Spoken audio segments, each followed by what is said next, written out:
সুপ্রিয় দর্শক, এসটিভির রাতের আয়োজন লেট এডিশনে আপনাদের সবাইকে স্বাগতম। সঙ্গে আছি আমি জাহিদুর রহমান খান। দর্শক, আজ আমাদের আলোচনার বিষয় আলোচনায় ভারতের নির্বাচন। আর এই আলোচনায় আমার সঙ্গে স্টুডিওতে আছেন বাংলাদেশ আওয়ামী লীগের কেন্দ্রীয় নেতা অ্যাডভোকেট ABM রিয়াজুল কবির কাউসার, আছেন বিএনপির জাতীয় নির্বাহী কমিটির সদস্য শেখ রবিউল আলম এবং জাতীয় পার্টি চেয়ারম্যানের উপদেষ্টা ডাক্তার মুস্তাফিজুর রহমান আকাশ। আপনাদের তিনজনকে আমাদের আলোচনায় স্বাগত জানাচ্ছি। আলোচনার শুরুতেই শেখ রবিউল আলম, আপনার কাছে যেতে চাই। আমরা ভারতের নির্বাচন নিয়ে আলোচনা করতে চাই। আপনি জানেন যে বাংলাদেশের রাজনীতিতে ভারত বিরোধিতা বা ভারতের প্রতি মৌন সমর্থন জানানো একটি জ্বলন্ত ইস্যু। সবসময় ভোটারদের কাছে টানার চেষ্টা করা হয়। সেই ভারতের মসনদে কারা বসছে, তার কি প্রভাব পড়তে পারে বাংলাদেশের আগামীর রাজনীতিতে, আপনার কি মনে হয়? ধন্যবাদ আপনাকে। ধন্যবাদ। ভারত একটা বৃহত্তর গণতান্ত্রিক রাষ্ট্র। সেখানে নির্বাচন ব্যবস্থাপনায় জনগণের ভোট দেওয়ার সুযোগ আছে। নির্বাচন কমিশন স্বতন্ত্রভাবে ফাংশন করে। অনির্বাচিতভাবে কেউ ক্ষমতায় থাকার সুযোগ নেই। ইনস্টিটিউটগুলি স্বতন্ত্রভাবে ফাংশন করে, অর্থাৎ জনরায়ের ভিত্তিতে সরকার হয়, জনপ্রতিনিধি হয়। সেই জিনিসটা তো প্রতিষ্ঠিত ভারতে। কৌশল আছে, অপকৌশল আছে, এগুলি রাজনীতির অংশ।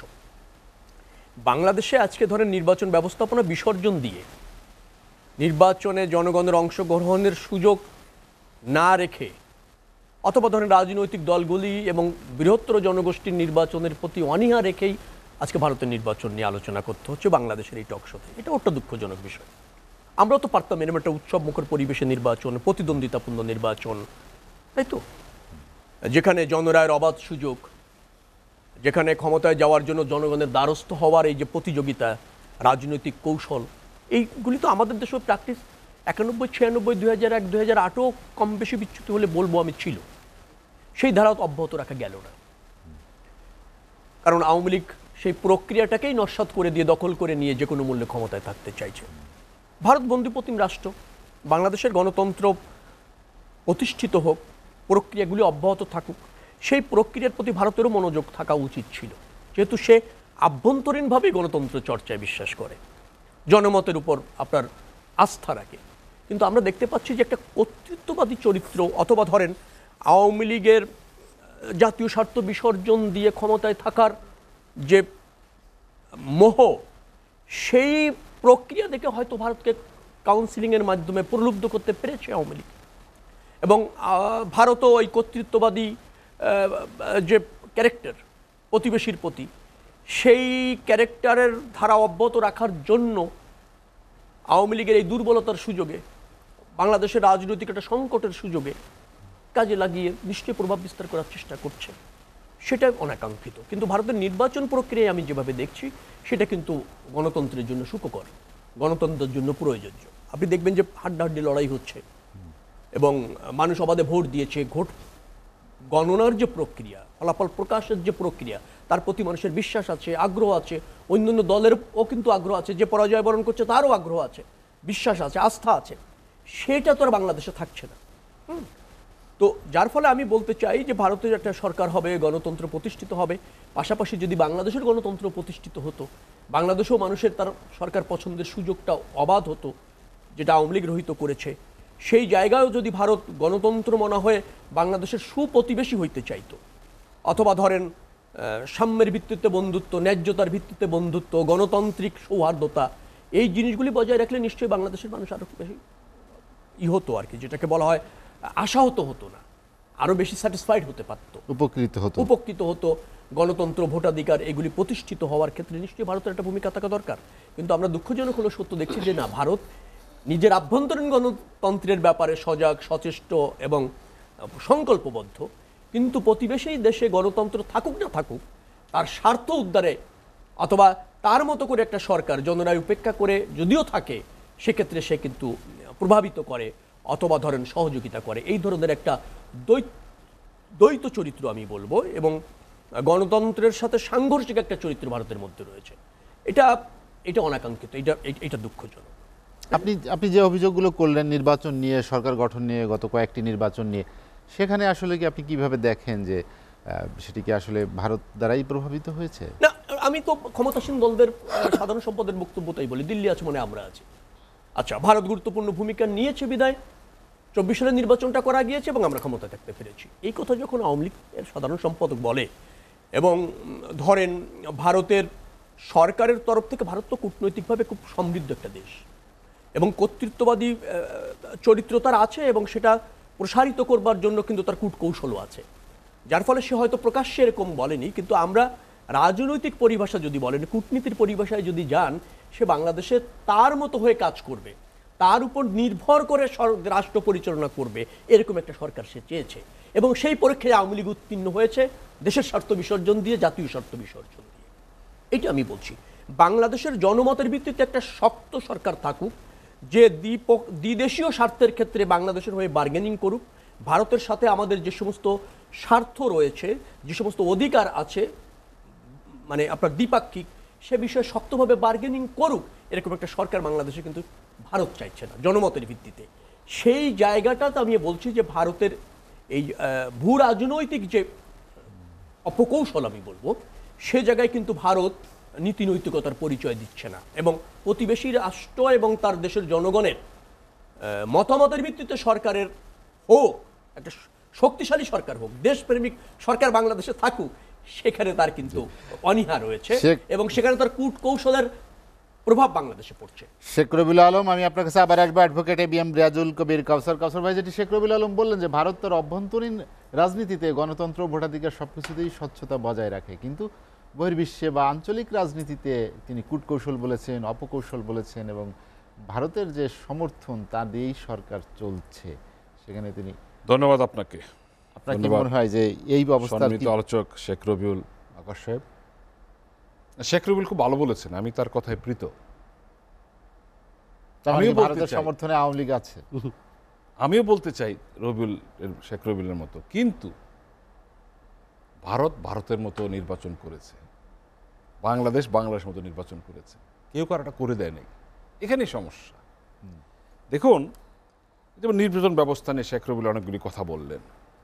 আমি যদি বলি যে বাংলাদেশের 53 বৎসরে নির্বাচনী যে ব্যবস্থা, যে গণতান্ত্রিক পরিবেশ বা মানবাধিকার, এগুলি কারা লঙ্ঘন করেছিল, কারা এগুলি বন্টন করে দিয়েছিল? আমরা তো 96 পরে নতুন করে শুরু করেছি এগুলো, এখন 5 বছর পর নির্বাচন হয়। দেখুন ভারতের 18তম জাতীয় সংসদে, 18তম লোকসভা নির্বাচন, এটা 7 বারে হয়েছে 7 দিনে। আপনি বাংলাদেশে চিন্তা করতে পারেন যে 7 জায়গায় ভোট হবে 7 দিনে, 1 মাস পরে ভোট গণনা হবে, 1 মাস পরে ভোট গণনা হবে, সেই পরিবেশ কি বাংলাদেশে তৈরি হয়েছে? হয় নাই। ভারত একটা বৃহত্তম দেশ। এই নির্বাচন কমিশন কোথায়, কেউ কি জানতে পেরেছে? ভারতের নির্বাচন কমিশন আমার চোখে পড়ে নাই নিউজে। আজকে আমি লক্ষ্য করে দেখেছি নির্বাচন কমিশনের খুব একটা ভালো বক্তব্য নাই বা দৃশ্যমান নাই। যেমন আজকে অনেক কিছু লাইভ দেখাচ্ছে সারা ভারতের কয়েকটা চ্যানেলে, বিবিসি, সিএনও তো মোদির বক্তব্য লাইভ দেখিয়েছে, ভালো বক্তব্য দিয়েছে, আমার ভালো লেগেছে। জনগণ ভোটারদের রায় মেনে নিয়েছেন। দেখুন, এই যে মোদি সরকার পদত্যাগ করেছে, তার মন্ত্রী পদত্যাগ করেছে, কথা উঠেছে, আমাদের উঠছে কেন? দেখেন, এই বিজেপি সরকার একসময় 2টা সিট পেয়েছিল, রাইট? সেই মোদি সরকার 3য়বারের মতো ভারত ক্ষমতায় এসছে। গতবার নির্বাচনে ভারতে বিরোধী দল ছিল না, এবার কিন্তু বিরোধী দল প্রকাশ করেছে আমরা আছি, জোট মিলে প্রায় 250-এর বেশি সিট পাচ্ছে তারা, 292, 232, এই দাঁড়াচ্ছে বোধহয় আদার্স 19, তাই তো? এই হয়তো আজকে রাত্রে ঠিক হয়ে যাবে। তার মানে কি একটা আত্মপ্রকাশ হয়েছে কংগ্রেস বা তাদের জোট। এটা আজকে যদি বিএনপিকে বলি, যদি 2টা নির্বাচন করতেন, গতবারও সিট বাড়তো, এবারও সিট বাড়তো, নির্বাচনের পদ্ধতি হাঁটছেন না। এক কমিশনকে বিতর্কিত করতে চান, সরকারকে বিতর্কিত করতে চান, ক্যাবিনেটকে বিতর্কিত করতে চান, কেন? আপনি আপনার শক্তি নির্বাচন করেন, জনগণ ভোটারদের কাছে যান, তারা ঠিক করবে কারা ক্ষমতায় যাবে। তাদেরকে ইস্যু করি কেন আমরা? আমি তো বললাম 7 দিন কোথায় ভোটার বক্স ছিল বা কেউ আলোচনা করে নাই, ওখানে তো ইভিএমে ভোট হচ্ছে, আলোচনা নাই। নির্বাচন কমিশনের ভূমিকা নিয়ে কোনো কথা নাই, কিন্তু আমাদের দেশে শুরু হয় এটা দিয়ে। রেফারি কি করলো দিয়ে শুরু হয়, খেলোয়াড় কি করলো বিষয় না, রেফারির আগে রেফারির কালার কি কি সে কিনে শুরু হয়। এই মনোভাব থেকে, দৃষ্টিভঙ্গি থেকে আমাদের বেরিয়ে আসতে হবে। আমি অবশ্যই শেখ রবিলের প্রস্তাবনা আমি ভালো পজিটিভলি দেখি, কিন্তু এটা নিজের দলে চর্চা থাকতে হবে। কেউ কাকে ক্ষমতায় বসিয়ে দিতে পারে না। ভারতের কোনো লোককে আওয়ামী লীগকে ভোট দিয়ে গেছে, কোনো দলকে ভোট দিয়ে গেছে, এই যে বলছে সরকারকে বসিয়েছে। দেখেন, ভারতের গণতন্ত্র, বাংলাদেশের গণতন্ত্র, হ্যাঁ একটা জিনিস আমরা স্বীকার করি, কারণ আমাদের দেশটা কিন্তু স্বাধীন হয়েছে কোনো টেবিলের আলোচনায় না, 70-এর নির্বাচন, 71-এর মুক্তিযুদ্ধের মধ্য দিয়ে, এবং আমাদের প্রায় 1 কোটি লোক কিন্তু শরণার্থী ছিল ভারতে। শুধু শরণার্থী প্রতিপালন না, অনেক ক্ষেত্রে তৎকালীন সরকার বাংলাদেশকে সহযোগিতা করেছে, যুদ্ধ পরিচালনার ক্ষেত্রে, যুদ্ধ পরিচালনা সব দিক দিয়ে রাজনৈতিকভাবে আমাদেরকে সহায়তা করেছে। তার মানে এই না, এবং এই ভারতকে 91 নির্বাচনে বিএনপি টার্গেট করেছিল, ভারত বিদ্বেষী বক্তব্য দিয়েছিল। এবং আপনার মনে আছে কিনা, মোদী সরকার যখন প্রথমবার ক্ষমতায় আসে, বিএনপির নেতারা ঢাকা দিল্লিতে মিষ্টি নিয়ে কি অবস্থা হয়েছিল, কে কার আগে সংবর্ধনা দেবেন। আজকে বলছেন কেন? দেখুন, আমরা কিছু হলে অন্যের দোষ দেখি, নিজের চর্চা করা দরকার, নিজে কর্মফল নিজে ঠিক করা উচিত। আমরা কিন্তু বিএনপিকে এখন আহ্বান জানাই, আন্দোলন অনেক করেছেন, এই আন্দোলনে জনসম্পৃক্ত ছিল, জনগণ আপনাদের সাথে ছিল না। আগামী 28-29 সালের নির্বাচনে আসেন, আমার অনেক কংগ্রেসের মতো সিট বাড়বে, ক্ষমতায় না গেলে সিট বাড়বে, এই প্রক্রিয়া থাকা দরকার। কারণ এই যে নির্বাচন বয়কট করছেন, জাতীয় সংসদ করেছেন, ছাত্রসভা নির্বাচন, ওই স্থানীয় সরকার নির্বাচনগুলি বয়কট করছেন, বর্জনে কোনো অর্জন নাই, বিশেষ করে নির্বাচনী রাজনীতিতে। দেখেন, আমাদের দেশে অনেক অনেক দল আছে, অনেক খুব খুব ভালো বক্তব্য দেয়, খুব মানে ভালো জ্ঞান গর্ব থিসিস দেয়, যেগুলো জনগণ নিতে পারে না। জনগণের মতো করতে হবে রাজনীতিটা, জনগণ নিতে হবে। গত 3 দশকেতে অনেক উপন্যাসিক এসছেন, হুমায়ুন আহমেদ সাহেব তো অনেকের ভিতরে ঢুকে গেছে, এটা বাস্তবতা। তো বুঝতে হবে রাজনীতি দলের কিন্তু ব্যাপার আছে, কী করছে না মানুষ দেখছেন। আমরা পার্শ্ববর্তী দেশের সমালোচনা করব, এখন কিন্তু একটা ট্রেন্ড হয়ে গেছে যে আমেরিকা, চীন, ভারত কে কাকে আমরা কমনলি বলে ফেলছি না, কে কাকে সমর্থন দিচ্ছে। আমাদের প্রধানমন্ত্রী কিন্তু গত পরশুদিন স্পষ্ট বলেছেন, আমরা সবার সাথে আছি, যেখানে যারা তার সবাতে আছি, আমাদের কোনো শত্রু নয়, সব বন্ধু। এমন না তো শুধু আমরা ভারতের সাথে আছি, বিষয়টা কি তাই? চীন আমাদের বড় অর্থনীতি সহযোগের প্রতিষ্ঠান, এখন জাপান, জাইকা, ওয়ার্ল্ড ব্যাংক, সবার সাথে আমাদের কাজ করতে। কারণ বাংলাদেশে যে কালকে একটা বাজেট দেবে, প্রায় 8 লক্ষ কোটি টাকার বাজেট পরশুদিন দেবে, কালকে অধিবেশন শুরু হচ্ছে। তার মানে কি, 2006 সালে ছিল স্রেফ 66,000 কোটি টাকার বাজেট। তাহলে আমাদের অর্থনীতির প্রেক্ষাপটটা বড় হয়েছে। এখন তো হিসাবে আমাদের 35তম অর্থনীতির বাজার, আমাদের লোন বেড়েছে, প্রকল্প বেড়েছে, লোনের সুদের টাকা বেড়েছে। এখন যদি বলেন লোন বেড়েছে, সুদ বেড়েছে, আমাদের বাজারটা তো বেড়েছে। আমরা এখন 30-40 হাজার কোটি টাকার প্রজেক্ট নিজেরা করতে পারছি, একসময় এটা চিন্তাই করা যেত না, এবং আমরা করে সফল হয়েছি। পদ্মা সেতুর টাকা তো উঠে যাবে, যে প্রক্রিয়া, যে পদ্ধতিতে আসছে টাকা, আমরা হয়তো 12-13 বছরে পদ্মা সেতুর টাকা তুলে ফেলবো। পদ্মা সেতুর কেন, যেটা 30 বছর, হ্যাঁ 30 বছর মিনিমাম লাগে, 12-13 বছরে উঠে যাবে টাকা। আপনি বলেন কেন, এটার এত প্রশ্ন সরকারি বলছে মিনিমাম 30 বছর লাগবে, সরকারি বলছে। দেখুন, এটা তো আরো পর্যায়ে বাড়ছে তো, এটা আমি তা বলছি না, আমি বলছি সরকারের কথা 30 বছরে লাগবে। 30 বছরও যদি লাগে, টাকা তো ওয়ার্ল্ড ব্যাংক নিচ্ছে না, বাংলাদেশ ব্যাংকে আসতেছে। না, আছে, আমাদের ঋণও আছে, ঋণ আছে, যেটা আছে আদার্স প্রজেক্টে। ঋণ নেওয়াটা তো কোনো অন্যায় না। না না, অন্যায়। আমরা কি মন্দ ঋণ হয়েছি? ঋণের জন্য কি আমাদের ভবিষ্যৎ বন্ধ রেখে, দেশ বন্ধ রেখে ঋণ নিয়ে অপচয় করছেন, এই যে কমিউনিস্ট বক্তৃতা, দেশ বন্ধ করে বলেন, দেশ বন্ধ করে বন্ধক দিয়ে ঋণ আনা, আপনার জিডিপি এই অবস্থায় কিন্তু আমরা এর উপরে ঋণ নিয়ে ফেলেছেন। ঋণের কিস্তি পরিশোধ করতে ঝুঁকিতে পড়ে যাচ্ছে। এডিপি যেটা বাজেটে রাখছেন সম্পূর্ণ ঘাটতি এবং বৈদেশিক ঋণ এবং দেশি ব্যাংকের ঋণ। বলেন তো, কোন বছরে ঘাটতি বাজেট হয় না? কোন বছরে ঘাটতি বাজেট হয় নাই বলা যাবে? কোন বছরে ঘাটতি বাজেট হয়? ঘাটতি বাজেট আর এই যে ঋণ নির্ভর বাজেট এক নয়। ঘাটতি বাজেট আর ঋণ নির্ভর বাজেটকে যদি আপনি এক বলেন, এডিপিতে আপনি রাজস্ব খাত থেকে কাঁচা পাই 100 টাকা পরিমাণ বেড়েছে, তার মানে এই না, কেন সংখ্যা তো বাড়বে। আমি তো বলেছি বাজেটের আকার বেড়েছে, প্রকল্পের আকার বেড়েছে, আমাদের আমার 200টা কারখানা ছিল, এখন এটা 2000 হয়েছে, তাহলে আমার ঋণ তো বাড়বেই, স্বাভাবিক। এটা এটাকে দেখলে তো হবে না, দেখতে হবে এখানে কর্মসংস্থান হয়েছে কিনা, গুণের উপর মানুষের কাজগুলি হয়েছে কিনা। 30 গুণের উপর ঋণ বেড়েছে। এই ঋণ ঝুঁকিতে আপনি ছাড়া সবাই বলছে, সরকারও বুঝছে, সরকার বুঝেছে বিধায় দেখেন সরকার এখন এই ঋণের টাকা না দেশ ব্যবস্থাপনা করবার জন্য তাকে অন্ধকার গলি খুঁজতে হচ্ছে। এবং অন্যান্য দেশের সাথে, বিশেষ করে চায়নার সাথে যে ডিলিংসে তাকে যেতে হচ্ছে IMF বিশ্ব ব্যাংকে উপেক্ষা করে, সেটা আরও ঝুঁকিতে পড়ছে বাংলাদেশ। এইটা আপনাকে স্বীকার করতেই হবে যে অর্থ ব্যবস্থাপনার সরকার লেজুগুড় অবস্থা করে ফেলেছে। শেখ রবিউল সব তো ঝুঁকি দেখছেন। আমরা তো 1 বছর আগে শুনেছি দেশে কোনো আমদানি হবে না, ডলার একবারেই নাই।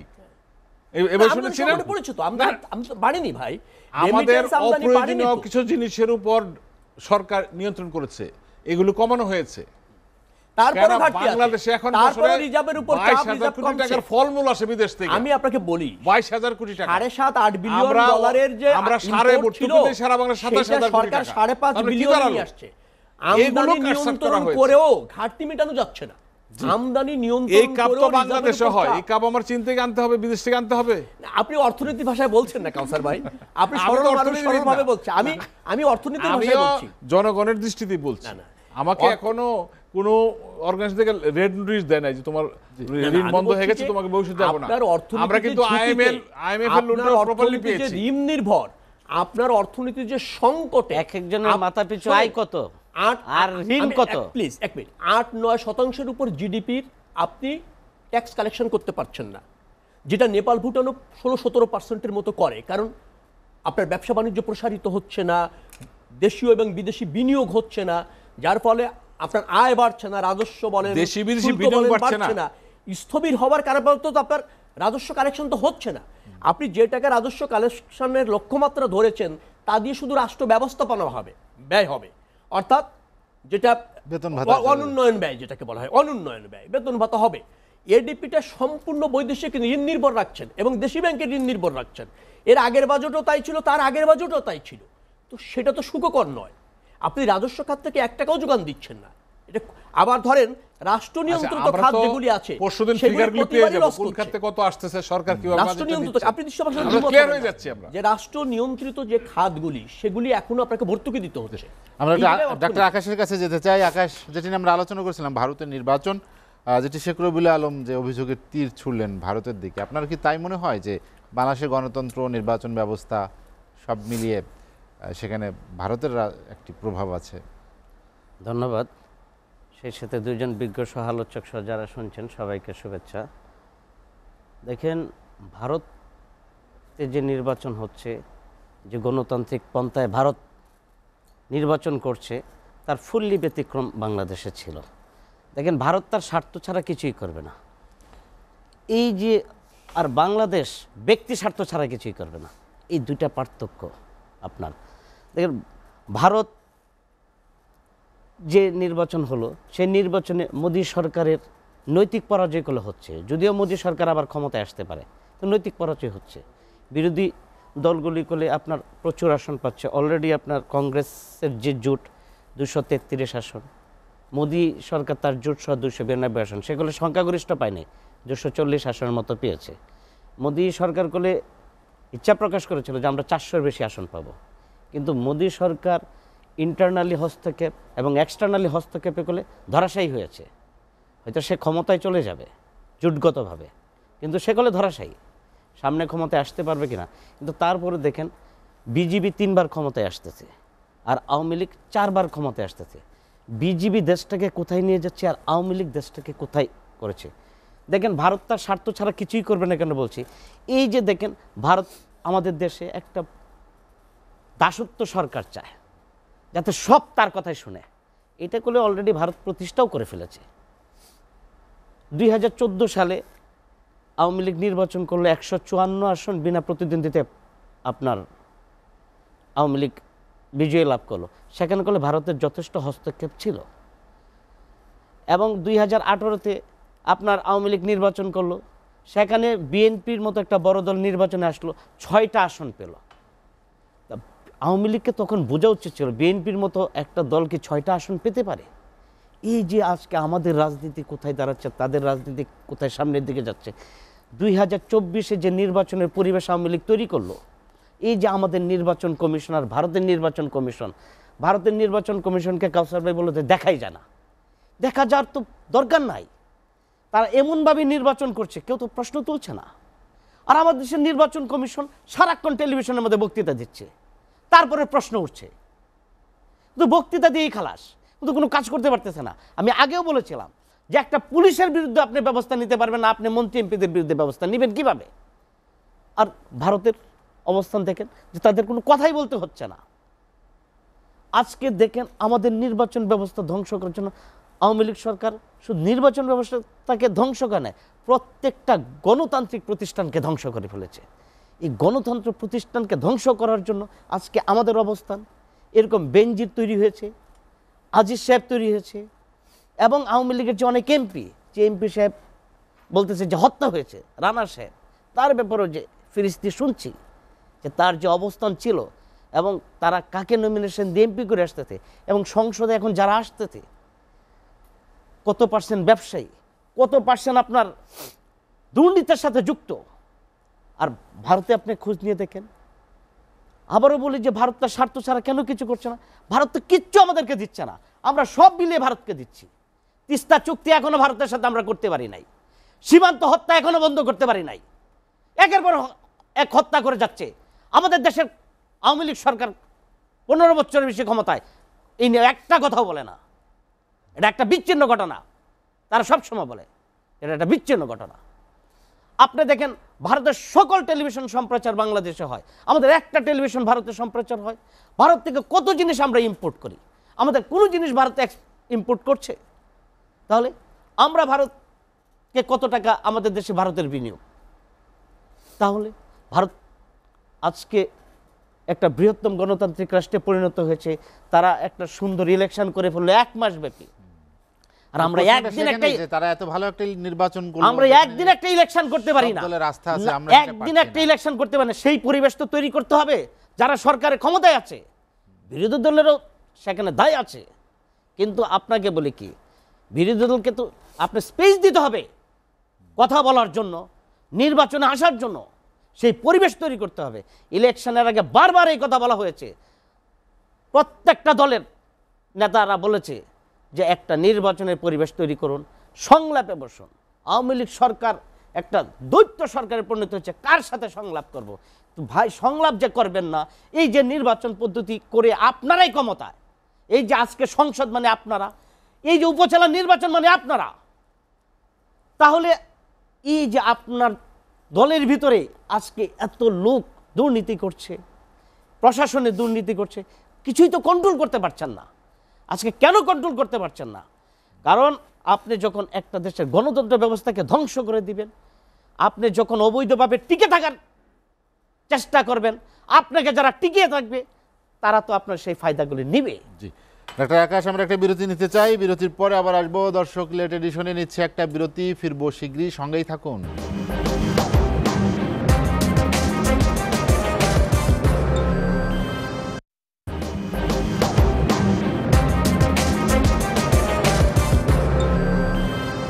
দেখছেন এসটিভি রাতের আয়োজন লেট এডিশন। বিরতির পর আমরা আবারও ফিরছি আলোচনায়। শেখ রবিউল আলম, আমরা যেটি নিয়ে আলোচনা করছিলাম, জাহিদুল কবির কাউসার যেটি বলছিলেন যে অন্য কাউকে দোষ না দিয়ে আমরা নিজেরা কেন একটা ভালো নির্বাচন করতে পারছি না বাংলাদেশে, যেটা আমরা প্রতিবেশী দেশে একটি দৃষ্টান্ত দেখতে পাই সবসময়।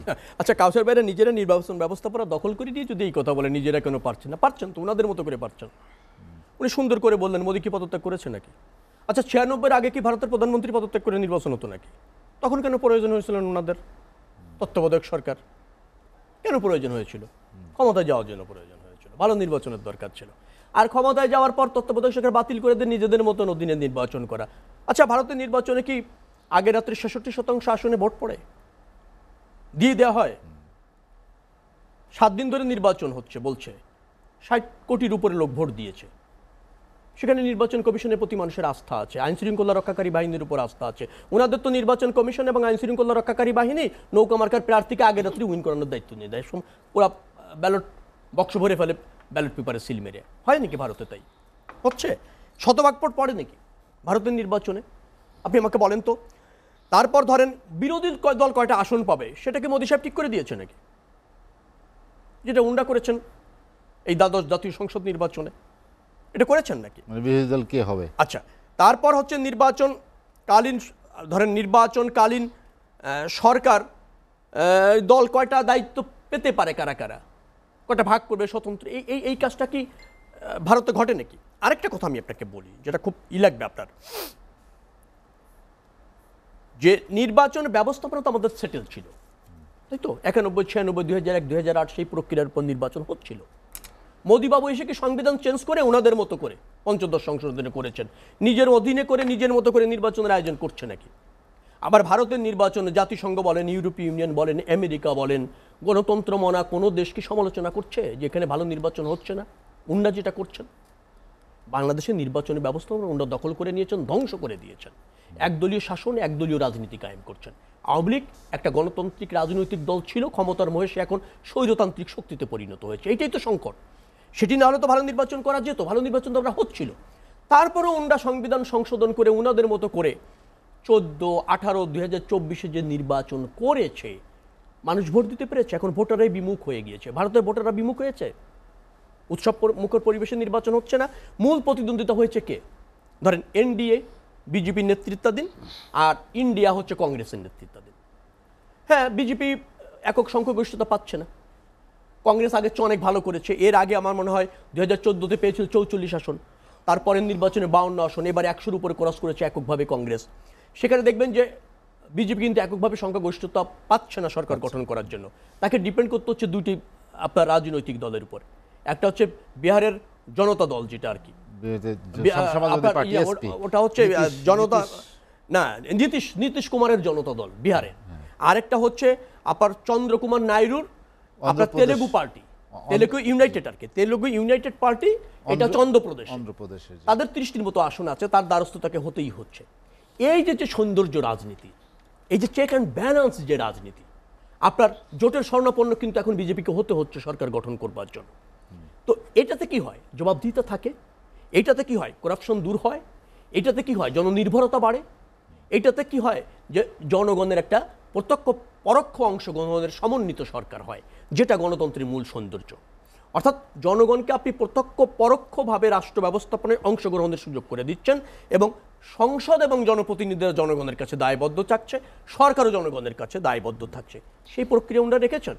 এক ব্যক্তির শাসন, এক দলের শাসন, বিরোধী দল ওনারা ঠিক করে দেন, বিরোধী দলের নেতাও ওনারা ঠিক করে দেন, সংসদে বিরোধী দলের নেতাও ঠিক করেন, বাইরে বিরোধী দলের চেয়ারম্যানও ওনারা ঠিক করে দেন। এইটা যদি হয় একটা রাজনৈতিক দলের চরিত্র, তাহলে তার বিরুদ্ধে আন্দোলন, সংগ্রাম এবং মানুষের ভোটের প্রতি অনীহা, এটাই স্বাভাবিক। আর বিরোধী দল হিসেবে, সর্ববৃহৎ রাজনৈতিক দল হিসেবে, জনপ্রিয় রাজনৈতিক দল হিসেবে বিএনপি সেই সংগ্রামে ব্রত থাকতে হয়, গণতন্ত্র উদ্ধারের জন্য, ভোটাধিকার উদ্ধারণের জন্য চেষ্টা করতে হয়। সেই চেষ্টাটাই আমরা করছি। আজকে বাংলাদেশের দেখেন রাজনীতি এবং গণতন্ত্রের মূল সংকট হচ্ছে আওয়ামী লীগের ক্ষমতার মোহতা। রাষ্ট্রীয় দলটি তার চরিত্র হারিয়েছে। আমি এই কথাটা প্রায় বলি। আওয়ামী লীগ একটি প্রাচীনতম রাজনৈতিক দল ছিল, এখন সেটা নির্ভর করেছে আমলা, দুর্বৃত্ত এবং সুবিধাভোগীদের উপর। আজকে ওবায়দুল কাদের সাহেব বলছেন যে বেনজির তো আওয়ামী লীগের কোনো সদস্য না। আর বেনজির আওয়ামী লীগের সদস্য না, বেনজির হচ্ছে আওয়ামী লীগের শক্তি। বেনজিরা আওয়ামী লীগকে বাঁচিয়ে রাখে, আওয়ামী লীগকে ক্ষমতায় রাখে। এবং আওয়ামী লীগ তো এদেশের এখন কোনো রাজনৈতিক আদর্শ না, সুবিধাভোগীদের আদর্শ, সুবিধাভোগীদের প্ল্যাটফর্ম। সেই জায়গায় নিয়ে আপনি পুরো রাষ্ট্রটাকে একটা ভীতির রাজ্যে পরিণত করেছেন। একটা দাম্ভিকতাপূর্ণ সরকার, ঔদ্ধত্যপূর্ণ সরকার, এক ব্যক্তির শাসন, এক দলের শাসন প্রতিষ্ঠিত করেছিল। এটা আওয়ামী লীগের কিন্তু মজ্জাগত চরিত্র। আপনি দেখবেন যে স্বাধীনতার পরও কিন্তু আওয়ামী লীগ একই প্রক্রিয়ায় এগিয়েছিল, এবং সেই সংকটের থেকে এখনো পর্যন্ত কিন্তু বেরিয়ে আসা আওয়ামী লীগ পারেনি, দেশও বেরিয়ে আসতে পারেনি। 91, 96, 2001, 2000 আমি কথাটা বারবার বলছি, চেষ্টা করা হয়েছিল। সেই প্রক্রিয়াটা যদি অব্যাহত থাকতো, ধরেন আর 3-4টি নির্বাচন 2008-এর পর যদি আমরা এই নিরপেক্ষ সরকারের অধীনে করতে পারতাম, এবং রাজনৈতিক দলগুলি যদি প্রতিযোগিতায় অংশ অব্যাহত থাকতো, মানুষ যদি অবাধে ভোট দিতে পারত, তাহলে এই যে ক্ষমতা পরিবর্তন জনরায়ের ভিত্তিতে, এই প্র্যাকটিসটা বাংলাদেশে ইস্টাবলিশড হয়ে যেত। তার কুঠারাঘাত করেছে আপনার এই আওয়ামী লীগ 2008-এ ক্ষমতায় এসে নিজেদের মতো করে নির্বাচন এবং গায়ের জোরে ক্ষমতা থাকার মানসিকতার থেকে। সেটি হলে নিশ্চয়ই বাংলাদেশের মানুষ কিন্তু গণতন্ত্র মানুষ, বাংলাদেশ কিন্তু কোনো এক্সট্রিম পলিটিক্স বাংলাদেশের মানুষ কিন্তু পছন্দ করে না। আমরা একটা প্রতিযোগিতাপূর্ণ রাজনীতি, গণতন্ত্র, সংসদীয় পদ্ধতির সরকার, বহুদলীয় গণতন্ত্র বিএনপির হাত ধরে কিন্তু প্রতিষ্ঠিত হচ্ছিল। নির্বাচনে একটা বাক্য দেবো, কিছু অসন্তোষ ছিল, কিন্তু 13দশ সংশোধনীতে কিন্তু তত্ত্বাবধায়ক সরকার করে আমরা মোটামুটিভাবে ভালো নির্বাচন না, প্রতিষ্ঠিত নির্বাচন করছিলাম। গণতন্ত্রের উত্তরণ হচ্ছিল, নির্বাচন জনগণ অংশ নিচ্ছিল, স্বতঃস্ফূর্তভাবে হচ্ছিল, ক্ষমতার পরিবর্তন হচ্ছিল জনরায়ের ভিত্তিতে। সেই প্র্যাকটিসটা রাখা যায়নি শুধুমাত্র আওয়ামী লীগের ক্ষমতালোভিতার কারণে, সেটাই সংকট। সেখান থেকে বেরিয়ে আসতে পারলে নিশ্চয়ই বাংলাদেশের গণতন্ত্র, বাংলাদেশের সুশাসন প্রতিষ্ঠিত হলে প্রতিবেশী দেশ ভারত নিশ্চয়ই তার সাথে সুসম্পর্ক রেখেও উভয় দেশের ডেভেলপমেন্ট করা যাবে। আদারওয়াইজ ভারত বাংলাদেশের যে নীতি অবলম্বন করেছে সেই নীতিতে ভারতই ক্ষতিগ্রস্ত হয়েছে, কারণ বাংলাদেশের জনগণের সাথে তার সম্পর্ক খারাপ হচ্ছে, একটা বিশেষ দলের সাথে সম্পর্ক থাকছে, সেটি কাম্য নয় এবং তার মূল্য কিন্তু ভারতকে একসময় দিতে হবে। শেখ রবিউল আলম, আমি আপনার কাছে আবার আসবো। অ্যাডভোকেট রিয়াজুল কবির কাউসার, যেটি শেখ রবিউল আলম বললেন যে নির্বাচনী ব্যবস্থা দখল হয়ে গিয়েছে, বা যে প্রক্রিয়ায় বা সব কিছু মিলে যে ক্ষমতাটা এককেন্দ্রিক, সে কারণেই সংকট ঘনীভূত হচ্ছে। শেখ রবিউলদের দল দুইটা দলের একটা দল, বিএনপি এবং জাতীয় পার্টি। দুইটা দলে কিন্তু ঘোষণা দিয়ে ক্ষমতায় এসেছিল, দুইটা দলই ক্ষমতায় থাইকা দল করছিল, দুইটা দলই ক্ষমতা থেকে নির্বাচন করছিল ক্ষমতায় থাকার জন্য। এটা বাংলাদেশের ইতিহাস। তত্ত্বাবধায়ক সরকার শেখ রবিউল বলতে চেয়েছেন, দেখুন ওনারা 15 ফেব্রুয়ারি নির্বাচন করেছিলেন, যেখানে 79টা আসনে নির্বাচন কমিশন বিজয়ী প্রার্থীর নাম ঘোষণা করতে পারেনি। 90 দিনের মধ্যে বাধ্য হয়েছিলেন পদ্ধতি 8 নির্বাচন দিতে। তত্ত্বাবধায়ক সরকার সিস্টেম পাশ করে আমরা চেয়েছিলাম। এই তত্ত্বাবধায়ক সরকারটা বিতর্কিত করলো কারা? তত্ত্বাবধায়ক সরকার তো 90 দিনে সংসদে সংবিধান অনুযায়ী, এই 2 বছর ছিল কেন? তত্ত্বাবধায়ক সরকারের উপদেষ্টা 10 জন, প্রায় 60-70 জন ছিলেন। আপনারা তো সুইট টাইপের সব রেডি ছিল, কে কখন কেয়ারটেকার হবেন না উপদেষ্টা হবেন, কার কখন ডাক আসে, এটা মানে অনির্বাচিত মন্ত্রী হওয়ার একটা সুযোগ গেছে। এখন অনেকে মাঝে মাঝে টাই টুপিরা ঘুরে, যদি কোনো কারণে অনির্বাচিত সরকার আসে আমরা তো কিছু একটা হব। আমরা বলি কি, আমরা তো চেয়েছিলাম, আন্দোলন করেছিলাম, আদায় করেছিলাম, আপনারাই তো নষ্ট করেছেন এটা। এই 17 কোটি লোকে একজন কেয়ারটেকার চিফ পাওয়া গেল না।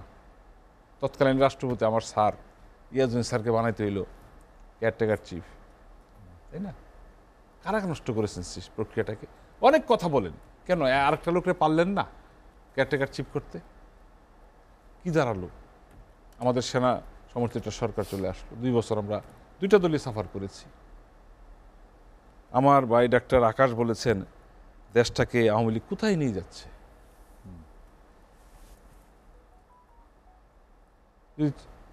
তাকান টাইনে বাইরে বুঝতে পারেন দেশটা কোথায় নিয়ে যাচ্ছেন। আপনারা তো দক্ষিণাঞ্চলের লোক, এখন তো 3 ঘন্টায় বাড়ি চলে যান। মিরপুরবাসী, দিয়াবাড়ির মানুষ বুঝতে পারেন কি সুবিধা পাচ্ছেন, মতিঝিলে কতক্ষণে আসতে পারেন। দেশটাকে ওই জায়গায় নিয়ে গেছেন। আর একটা তথ্য বলেছেন, আমাদের সাথে নাকি আমাদের 7 সিস্টারে এখন 80% কিন্তু বাংলাদেশ থেকে যায়। আমরা অনেকগুলি জিনিস রপ্তানি করতে পারছি। হ্যাঁ, তো বলতে পারেন তারতম্য আছে, তারতম্য তো অনেক, বাট আমরা শুরু করেছি। আমাদের অনেকগুলি বর্ডার বাজার চালু হয়েছে, যেখানে 2 দেশের পণ্য বিক্রি হয় এবং বাজারগুলি খুব পপুলার হয়েছে। শুরু করতে হবে এবং আমরা শুরু করেছি। দেখুন, আপনি স্পষ্ট বলেছেন তিস্তা কি, তিস্তার চুক্তি হয়নি এখনো, হয়নি। হচ্ছে 200 বছরের যে একটা বিষয় ছিল, আমরা বলতাম ছিটমহল, দিনের বেলা এক দেশ, রাতের বেলা এক দেশ, ওই দেশে থাকা যায় না। দেখছেন কি শান্তিপূর্ণভাবে আমরা সমাধান করেছি। কে কোন দেশে যাবেন অপশন দেন, চলে গেছে। এখন কি আর 2 দেশের মানে ব্যারিকেড লাগাইতে হয় না যে দিনে গেলে রাত্রে আসা যাবে না। এটা দীর্ঘদিন একটা সমস্যা ছিল। অপশনে যে কেউ ইন্ডিয়া চলে গেছে, কেউ বাংলাদেশে রয়ে গেছে, এবং ওখানে এখন স্কুল কলেজ হচ্ছে একটা অবস্থা। একসময় সমস্যা ছিল। আমরা সমুদ্র সীমানার চুক্তি করেছি। ভারতের সাথে দীর্ঘদিনের যে পুঞ্জীভূত সমস্যা ছিল, আমরা কিন্তু একে একে সব করেছি। এমন না যে সমস্যা আসতে পারে, আসতেও তো পারে। এটা পেন্ডিং আছে, আলোচনা হচ্ছে। তিস্তা নিয়ে তো প্রত্যেকবারই কথা হচ্ছে, এবং এখানে তো একটা কথা হচ্ছে যে কেন্দ্র সরকার এবং রাজ্য সরকারের সাথে একটা সমস্যা আছে। কেন্দ্র সরকার কিন্তু বারবার বলছে আমরা করে দেবো, হয়ে যাবে, থাকতে পারে। দেখেন, ভারত আমাদের প্রতিবেশী দেশ, এটা অস্বীকার করার জন্য নাই। সম্পর্ক খারাপ করার কোনো প্রশ্নই ওঠে না। কারণ ভারতের কাছে তো আমরা ঋণী, অস্বীকার করতে পারি না। তো দেশ স্বাধীনে তাদের একটা ভূমিকা ছিল, কিন্তু সরকার পরিবর্তনে তার ভূমিকা এটা আমরা বিতর্কের কারণে আনি। কারণ অনেকে আবার ভারতের বিরুদ্ধে বলে মানে একটা ইজম করতেছেন বিজেপির মতো আর কি। এটা খুব দুঃখজনক। এখন আর সেই অবস্থাটা নাই। আমাদের প্রজন্ম এখন অনেক কিছু হিসাব করে, আমরা কি বলি এটা কাউন্ট করে, আমরা অন্ধভাবে বলি কিন্তু এটা কাউন্ট করে। এটা বাস্তবতা। আজকে বলতে পারি 53 বছরে এই বাংলাদেশ একটা সূচকে উন্নীত হয়েছে। মানুষের যে মৌলিক কিছু চাহিদা ছিল, যেটা জাতির পিতা বঙ্গবন্ধু সাহেবের স্বপ্ন ছিল, উনি করে যেতে পারেন নাই। কিন্তু বঙ্গবন্ধু জননেত্রী শেখ হাসিনা আজকে প্রধানমন্ত্রী সেগুলি করেছেন, আমরা সুবিধা পাচ্ছি। এইগুলি আরো 20 বছর 30 বছর আগে হওয়া দরকার ছিল, হয় নাই। যদি শুরু করা হতো, দেখেন একটা প্রজেক্ট শুরু করলে কিন্তু 3-4-5 বছরে হয় না। একটা পদ্মা সেতু কি 2 বছর হয়ে গেছে? না। একটা মেট্রো রেল কি 2 বছর হয়ে গেছে? এগুলি 5 থেকে 7 বছর লাগে কমপক্ষে। বাট আগে শুধু আমরা স্বপ্ন বলতাম ঢাকা কুমিল্লা চিটাং রেলপথ হবে, এটা কিন্তু এখনো হয় নাই। কিন্তু আমরা প্রত্যেক বছর শুনতাম, নাজমুল হুদা সাহেব মারা গেছে, প্রত্যেকবার এই কথাটা বলতেন। আজকে জননেত্রী শেখ হাসিনা মানে প্রধানমন্ত্রী স্বপ্ন দেখান না, স্বপ্নের বাস্তবায়ন করেন, এবং এই বাস্তবায়নের সুবিধা সবাই পাচ্ছেন। আওয়ামী লীগ বিএনপি জাতীয় পার্টি না, সবাই পাচ্ছেন। এটা হলো বাস্তবতা। দেশকে এগিয়ে নিয়ে যাচ্ছেন। এখানে অনেক ঋণের কথা বলবেন, ঋণ তো লাগবেই, কিন্তু দেখতে হবে আমরা টিকে আছি কিনা। দেখেন বৈশ্বিক অনেকের ক্রাইসিস হয়েছে, ডলার ক্রাইসিস তো সারা বিশ্বে হয়েছে। ডলারের মূল্যায়নের জন্য জিনিসপত্রের দাম বেড়েছে, এটা অস্বীকার করার জন্য নাই। 80 টাকার ডলার এখন 117 টাকা অফিসিয়ালি। তাহলে এটা তো এখানে তো ডিফারেন্স একটা। কারণ আমাদের দেশে কলকারখানা গড়ে উঠেছে অনেক, কিন্তু র মেটেরিয়ালস তো বাইরে থেকে আসতে হয়, এটা তো ইন ডলার আসে। আমি আবার আসবো যে ডাক্তার আকাশ, যেটি আমরা নিয়ে আলোচনা করছিলাম ভারতের নির্বাচন নিয়ে, আপনি বলেছেন যে এই দেশে বা বাংলাদেশের নির্বাচনে যারা বা যে সরকার আছে তাদেরকে যারা রেখেছে বা ক্ষমতা দিয়েছে, বিষয়টা কেমন না যে বাইরে থেকে হয়তো কাউকে ইঙ্গিত করেছেন। শেখ রবিউল আলম যেটি বলেছেন যে একক নিয়ন্ত্রণ প্রতিষ্ঠা করা, নির্বাচনী ব্যবস্থাকে দখল করে না, এর পেছনে আসলে সেই শক্তিটা কারা? দেখেন, আওয়ামী লীগের সাথে ভারতের যে সম্পর্ক, ভারত আমাদের প্রতিবেশী, আমরাও চাই সবার সাথে সম্পর্ক ভালো থাকুক, কিন্তু আওয়ামী লীগের সাথে যে ভারতের সম্পর্ক সেটা হচ্ছে আমরা দিচ্ছি তারা নিচ্ছে, ওই সম্পর্কটা বেশি। ভাই যেটা বললো সেগুলি ছিটে ফোটা মাত্র। আর ভারতকে আমরা দিচ্ছি দেখি ভারত একটা দাসত্ব সরকার বাংলাদেশে প্রতিষ্ঠা করতে চেয়ে প্রতিষ্ঠিত করেছে। দেখেন আজকে বাংলাদেশের যে সরকার ভারত প্রতিষ্ঠিত করেছে, এই সরকার অনেকগুলি মেগা প্রজেক্ট করেছে, যেটা বারবার ওনারা ডানে বামে তাকাইতে বলেন, দেখলে মনে হয় যে রাস্তা বড় হয়েছে, কিন্তু এই রাস্তার জন্য যে আপনি বিদেশ থেকে ঋণ এনেছেন, এই ঋণের যে সামনে লোন আসতেছে, সুদ আসল দিতে গেলে বাংলাদেশের রিজার্ভের যে অবস্থা, এখন তো কোথায় টাকা পাবেন সেই চিন্তা আওয়ামী লীগকে ভর করেছে।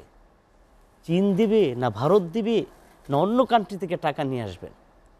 তাহলে ওনারা কয়েকটা মেগা প্রজেক্ট দেখায় বাংলাদেশের উন্নতি দেখাচ্ছেন। একটা মেগা প্রজেক্ট কতগুলি হয়ে গেলে দেশ উন্নত হয়ে যায় না। আপনার আজকে দেখেন কোথায় সমস্যা নাই, ব্যাংকগুলিতে টাকা নেই, এই কথাটা একবার ওনারা বলবে না। এই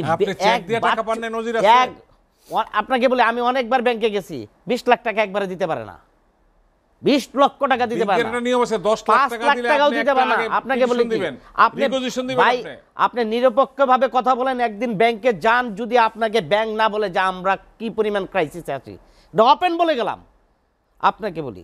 তারপরেও দেখেন সরকার এই ক্রাইসিসের সময় বিদ্যুৎ গ্যাস পানির দাম দফায় দফায় বাড়াচ্ছে, যেখানে মূল্যস্ফীতি এত বেশি বেড়ে গেছে, খাদ্যদ্রব্য বেড়ে গেছে, ডলার সংকট প্রকট, ব্যবসায়ীরা ব্যবসা করতে পারছে না, ছোট ছোট ব্যবসা বন্ধ হয়ে যাচ্ছে। তারপরেও আওয়ামী লীগ সরকার দেশকে একটা উন্নত শিখরে নিয়ে গেছে।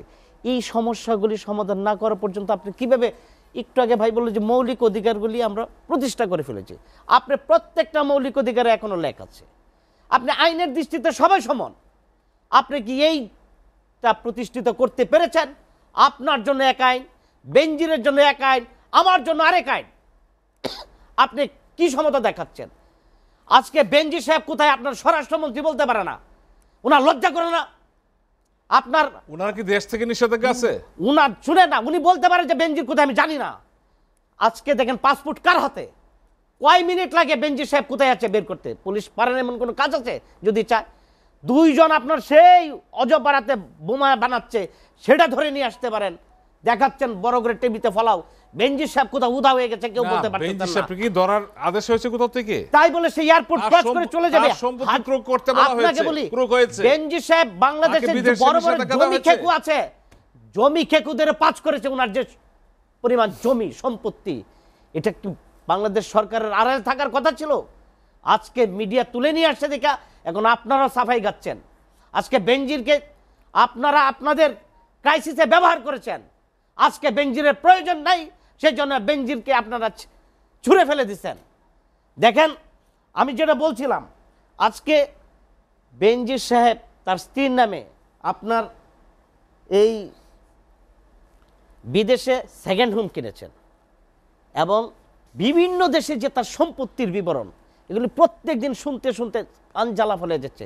তাও আওয়ামী লীগ সরকার তাদের সাফাই গাচ্ছেন, আজিজ সাহেবের সাফাই গাচ্ছেন। এখন আপনারা দেখেন এই যে দেশের যে সংকট, সে সংকট নিয়ে একবারও কথা বলেন না। আপনাকে বলি আজকে আমাদের ইম্পোর্ট করতে $75 বিলিয়ন, এক্সপোর্ট মাত্র $27 বিলিয়ন, রেমিটেন্স প্রবাহ হচ্ছে 20, 25, 30 ডলারের মতো আপনার, আর ডেফিসিট থেকে থাকে 25 থেকে 20 হাজার ডলার আপনার, রিজার্ভ আছে 18 থেকে 13-র মধ্যে, যেটা আপনারা প্রকাশ করছেন না। এই যে আমাদের সামনে ক্রাইসিস আসতেছে, এতে সমস্যাটা কি? 18 থাকলে সমস্যাটা কি? সমস্যাটা কি?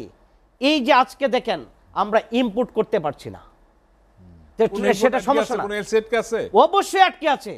বড় বড় ব্যবসায়ীরা বলছে যে ইম্পোর্ট করতে পারছি না, ডলার সংকট। কেউ বলছে সমস্যা নাই। আপনার অনেক জায়গায় গ্যাস দিতে পারছেন না, অনেক জায়গায় বিদ্যুতের ক্রাইসিস হচ্ছে। তারপরে ধরেন আপনারা একটার পর একটা প্রজেক্টের নাম নিয়ে মেগা দুর্নীতি করছেন আর সাফাই গাচ্ছেন যে আমরা দেশকে উন্নত শিখরে নিয়ে গেছি। সবচেয়ে বড় ক্রাইসিস তৈরি করেছে আওয়ামী লীগ, পলিটিক্যাল ক্রাইসিস। এই পলিটিক্যাল ক্রাইসিস যতদিন পর্যন্ত আপনি ঠিক না করবেন ততদিন পর্যন্ত কোনো কিছুই ঠিক করতে পারবেন না।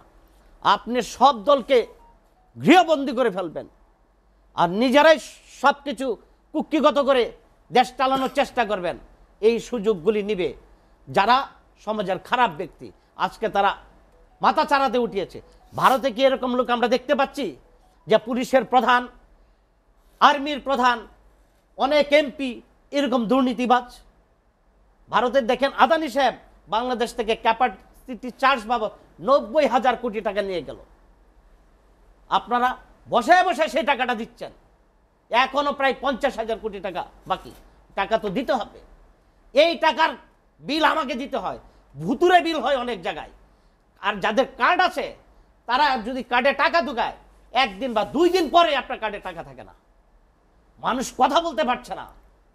মানুষকে আপনার এমন জায়গায় জিম্মি করে ফেলেছেন, মানুষ কথা বলতে পারে না।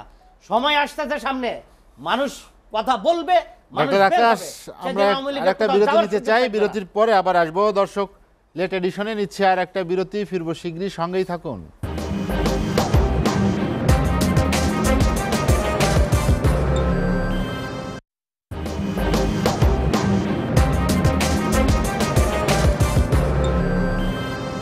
দেখছেন এসএটিভি রাতের আয়োজন লেট এডিশন। বিরতির পর আমরা আবারও ফিরছি আলোচনায়। শেখ রবিউল আলম, আমরা আলোচনা শেষ করব। ভারতের নির্বাচন নিয়ে কথা বলছিলাম। একটি বিষয় আপনার কাছে যেটি জানতে চাই সেটা হচ্ছে ভারতের বিষয়টা সবচেয়ে বেশি রাজনীতির আলোচনায় আসে কেন? কারণ এই সরকারকে চীনও সমর্থন দিয়েছে, রাশিয়াও সমর্থন দিয়েছেন, আপনি জানেন।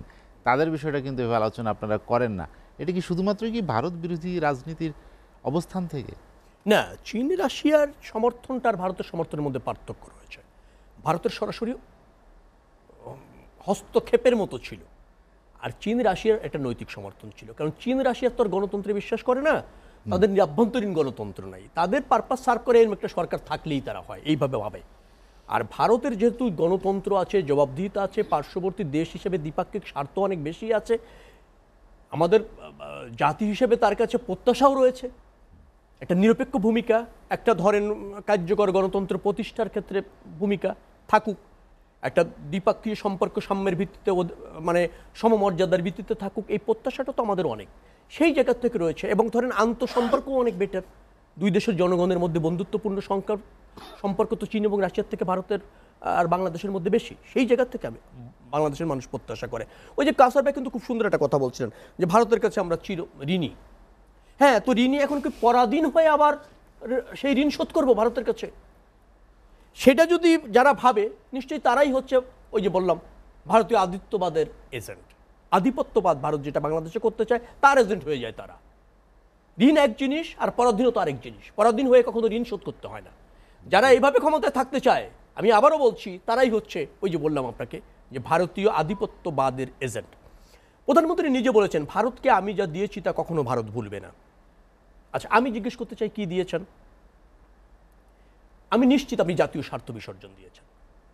আচ্ছা, জাতীয় স্বার্থ বিসর্জন যদি না দিয়ে থাকেন, দেওয়া এবং পাওয়া সেই জায়গার থেকে তো ভারতের অবস্থা আমাদের চেয়ে উন্নত, আমাদের চেয়ে শক্ত, আমাদের চেয়ে বেশি ভারত সক্ষম। তাহলে আমরা অক্ষম হয়েও বেশি দিলাম, আর ভারত সক্ষম হয়ে কি দিল তা তো বলেননি। আপনি যদি বলতেন ভারতের কাছ থেকে আমি যা এনেছি তা এ জাতি ভুলতে পারবে না, তাহলে বলতাম আপনি সঠিক বার্গেনিং করেছেন, এনেছেন, কিন্তু আপনি বলছেন দিয়েছেন। আমরাও বলছি আপনি দিয়েছেন ক্ষমতায় থাকার জন্য। এবং ভারতের যে আবারও বলছে আধিপত্যবাদী যে শক্তি, সেইটার অংশ আপনি হয়েছেন জাতীয় স্বার্থ বিসর্জন থেকে শুধুমাত্র ক্ষমতার থাকার মোহর কারণে। আলোচনা শেষ করব জি। আমি এক বাক্যে দিয়ে শেষ করবো। কাউসার ভাই দুটো কথা বলছিলেন, 17 কোটি মানুষের মধ্যে নাকি তত্ত্বাবধায়ক সরকার পাওয়া একজন যায়নি। আসলে কাউসার ভাই আইনজীবী হয়ে কেন এটা বলেন বুঝি না। তত্ত্বাবধায়ক সরকারের প্রধান কে হবে সেটা সংবিধানে নির্দিষ্ট করা ছিল। 17 কোটি মানুষের মধ্যে খুঁজার কোনো সুযোগ ছিল না। সংবিধান অনুসারে তত্ত্বাবধায়ক সরকার হয়েছিল ইয়াজউদ্দিন। আচ্ছা, 111-এর যে সরকারটা হয়েছিল 2 বছর ক্ষমতা ছিল, উন্ডা বলেন এটা উনাদের সৃষ্টি, উনাদের দাবি, উন্ডাই বলেছেন, সে দায় উনাদের। তত্ত্বাবধায়ক সরকার সংবিধান অনুসারে ইয়াজউদ্দিন সাহেব হয়েছিলেন, উন্ডা মানতে চান নেই, এবং যে 111-এর সরকারটা হয়েছিল ওনাদের সৃষ্টি করে, এই দায় উনাদের। আমি এ কথাটা প্রায় বলি যে যদি তত্ত্বাবধায়ক সরকারে কোনো ত্রুটি বিচ্যুতি থাকে, আওয়ামী লীগের উচিত ছিল পঞ্চদশ সংশোধনীতে সেটা বাতিল না করে সংশোধন করে আরও স্বচ্ছ, আরও গ্রহণযোগ্য, আরও নিরপেক্ষ করা। সেটা তারা করেননি। ক্ষমতায় থাকার জন্য তত্ত্বাবধায়ক সরকার বাতিল করে আজকে সংকট সৃষ্টি করেছেন। দ্বিতীয় একটা কথা বলি, 15 ফেব্রুয়ারি নির্বাচনে বলেছেন না এটা প্রয়োজন হতো না যদি উনি মানে আওয়ামী লীগ উনাদের তখনকার পছন্দের এবং জোটের জামাত আর এখনকার যারা সঙ্গী জাতীয় পার্টি এক হয়ে পদত্যাগ যদি না করতেন, তাহলে তত্ত্বাবধায়ক সরকারের জন্য 15 ফেব্রুয়ারি নির্বাচন প্রয়োজন হতো না। 2/3 মেজরিটির জন্য 15 ফেব্রুয়ারি নির্বাচন করতে হয়েছে এবং তার ভিত্তিতে 13 সংশোধনী করে তত্ত্বাবধায়ক সরকার করতে হয়েছে। ওটা ছিল জাতীয় প্রয়োজনে এবং গণতন্ত্রের স্বার্থে, যেটা বিএনপি উদারতা দেখে করিয়েছে। তার কাছে ক্ষমতা দিয়ে বিএনপি কিন্তু নির্বাচন করেছে, বিরোধী দলে গিয়েছে, 119 আসন নিয়ে। এটাকে বলে গণতন্ত্র। আপনাকে অসংখ্য ধন্যবাদ। হাতে সময় নেই, আলোচনা শেষ করব। কাসর ভাই, আলোচনার শেষ দিকে চলে এসেছি। যেটি ভারতকে দিয়েছি আমরা বেশি, যেটি বললেন যে সেটিকে আধিপত্যবাদ বা ভারতকে খুশি করা, ক্ষমতায় থাকা, অনেকগুলো প্রসঙ্গ নিয়ে এসেছেন শেখর ভাই। যেভাবে বলছেন যে ভারত আমাদেরকে নিয়ন্ত্রণ করে, ইজ ইট ফ্যাক্ট? আমরা ভারত একটা বিশাল রাষ্ট্র, আমরা তারপরে কিছু কিছু আমরা সমকক্ষ। গার্মেন্টস সেক্টর, অনেকে বলেন হ্যাঁ ব্যবসা করেন, আমরা তো চীনের পরে ভালো অবস্থানে আছি, ভিয়েতনামের উপরে আছি, এটা আমাদের বড় আর্নিং তো এখন ডলার রেমিটেন্সে, এটা আমরা করে যাচ্ছি। দেখুন এই যে দুশ্চাপানো, এখানে তো সরকার, ইলেকশন কমিশন আওয়ামী লীগের উপর দুশ্চাপাচ্ছেন, এখন ভারতের উপর চাপানোর চেষ্টা করছেন। এটা দৃষ্টিভঙ্গির ব্যাপার। আপনার যদি রাজনৈতিক সক্ষমতা থাকে, আপনার যদি সাংগঠনিক সফলতা থাকে, আপনার যদি জনগণ ভোটারদের সাথে লিয়াজও থাকে, অবস্থান শুধু থাকে। আমি তো বলেছি ভারতে 70 কোটি লোক ভোট দিলেন, এখানে তো 30 কোটি লোক কংগ্রেসকে ভোট দিয়েছে, তাই না? এখন আমরা যেটা দেখছি, তাহলে আদায় করতে হবে। আপনারা তো ওই পথে আসছেন না। এখন কি আপনারা ক্ষমতায় আইনসুর করে নির্বাচনে যাবেন? আওয়ামী লীগকে বলতে হবে যে আপনারা ক্ষমতায় আসবেন, এই জন্য নির্বাচনে আসেন। কাউসার একটা প্রশ্ন করি আমি ভাই, বলেন। সক্ষমতা তো আপনাদের ভালো, 15 বছর দেশ পরিচালনা করেছেন, খালি উন্নয়ন দেখিয়েছেন, সাংগঠনিকভাবেও আপনারা খুব শক্তিশালী। এই 3 মাসের জন্য একটা দল নিরপেক্ষ সরকারের কাছে ক্ষমতা দিয়ে নির্বাচনটা ফেস করতে এত ভীতিটা কেন? আপনি যদি এই টাইপের একটা নির্বাচন আপনার যদি মনে করেন, আমি এমনি প্রশ্ন করছি, ভীতিটা কোনো কারণ আছে? কোনো কারণ থাকার সুযোগ নেই। সেই সাহসটা আপনারা দেখেন না কেন? যে জায়গাটা 91 আমরা তো সালের- বলছি না যে আমাদের মতো একটা সরকার দেন, আমরা বলছি যে ঠিক আছে আপনার দলের বাইরে, ক্ষমতার বাইরে গিয়ে আপনাদেরই পছন্দের একটা নিরপেক্ষ সরকার দেন। এই ভিত্তিটা কেন 91 কেন সালের জনগণের নির্বাচন রায়কে আপনারা শেষ কমিশন করতে চান না? আর এখনকার নির্বাচন কমিশনের কাজের মধ্যে অনেক পার্থক্য আছে। একেবারে হয়নি, No. আরো বেশি অনুগত হয়েছে No, no, আপনাদের, no, no. আরো বেশি লেজুর আমাদের ভিত্তি করে আপনাদের। প্রধানমন্ত্রী, আগে মন্ত্রিপরিষদ নির্বাচন কমিশন দায় নিত না, এখন ক্ষমতার আপনাদের সময় উইলে ক্ষমতার দায় নিচ্ছে, ব্যবহার করেন কি দায়িত্ব নিচ্ছে। অনেকগুলো সুবিধা পান কি পান না। আমাদেরও উচিত নির্বাচন কমিশনকে একটু উপরে রাখা, কম বিতর্কিত করা। জি, আমরা আলোচনা কিন্তু শেষ আমরা সেটা করতেছি না করে কাসের ভাই, আমাদের হাতে সময় দোষগুলি নেই। কমিশনের উপর চাপিয়ে দিচ্ছি। আচ্ছা নির্বাচন কমিশন শক্তিশালী হলে আমরা আপনাদের তো আর ভয়ের কোনো কারণ নেই। ডাক্তার আপনারা তো আকাশের ক্ষমতার কাছে বাইরে যাচ্ছি, আসেন না, আমাদের হাতে- আমরা সেটা ক্ষমতার করতে বাইরে চাচ্ছি। গিয়ে এক নির্বাচনটা মিনিট করেন স্যার, না। ডাক্তার আকাশ, ক্ষমতায় রাজনীতিতে ভারত নির্বাচনের বিরোধিতা পথে কেন, হাঁটেন না। কি কারণে? ভারত বিরোধিতা করার কারণ তো আপনি নিজেই একটু আগে ব্যাখ্যা করলেন। ভারত স্বার্থ দিচ্ছে আওয়ামী লীগকে, বিএনপিকে স্বার্থ দিচ্ছে না, সেই জন্য বিএনপি ভারতের বিরোধিতা করছে। আর কাউসার ভাইদের উন্নয়নের সুফল নিয়ে একটা এক্সাম্পল আমি শেষ করবো, এক মিনিট পত্রিকায় হাতে আসছে সময়, জি। আপনার চট্টগ্রাম টানেল, যেটা বঙ্গবন্ধু টানেল নাম, সেখানে প্রতিদিন খরচ হয় 37 লাখ টাকা। আয় কম। আপনারা আয় করতেছেন হ্যাঁ, 11 লক্ষ 11 টাকা, লক্ষ টাকা। প্রতিদিন গচ্চা দিচ্ছেন আমার টাকা আপনার 26 লক্ষ টাকা। এই টাকা কবে তুলবেন? প্রত্যেকটা মেগা প্রজেক্টই আপনার এইভাবে মুখ থুবড়ে পড়ছে, যেখানে আপনারা খরচ করেছেন, আয় হচ্ছে আপনি কি সেখানে এক কম। দুই বছর রিটার্ন চান? শুনেন, শুরুতেই সেটা বোঝা যায়, আর বাড়বে কোথা থেকে? এখনো পুরোপুরি আর চালু হয় নাই। পুরোপুরি শুনেন, বা সেই এই যে রুটগুলি প্রতিদিন বন্ধ এই যে করে দেওয়া হয়নি। 26 লক্ষ এটা একটা টাকা বাজে project। প্রতিদিন যেটা খরচা দিচ্ছেন, এই আপনি আমার চট্টগ্রাম টাকা থেকে কবে কক্সবাজারে তুলবেন? রেল লাইন সেটাই করেছেন আপনার কাছে 18,000 প্রশ্ন কোটি রয়ে টাকা। গেল। সকালে একটা ট্রেন চলে আমাদের মেট্রো রেল কি পুরোপুরি চালু হয়েছে? আর মেট্রো- আলোচনা মেট্রো শেষ রেল করতে তো চাই। পুরোপুরি পর চালু পর হয় না, চলবে, মেট্রো এখন রেলেও আপনারা অ্যাডভোকেট লস এটিএম দিচ্ছেন। রাজুল কবির কাউসার, প্রত্যেকটা প্রজেক্টে লস এখন। রবিউল আলম এবং ডাক্তার মুস্তাফিজুর রহমান আকাশ, আপনাদেরকে অসংখ্য ধন্যবাদ। দর্শক জানিয়ে রাখি, লেট এডিশন পুনঃপ্রচার হয় সকাল 8টায়। আজ এ পর্যন্তই। ভালো থাকুন, সুস্থ থাকুন, এসএটিভির সঙ্গেই থাকুন।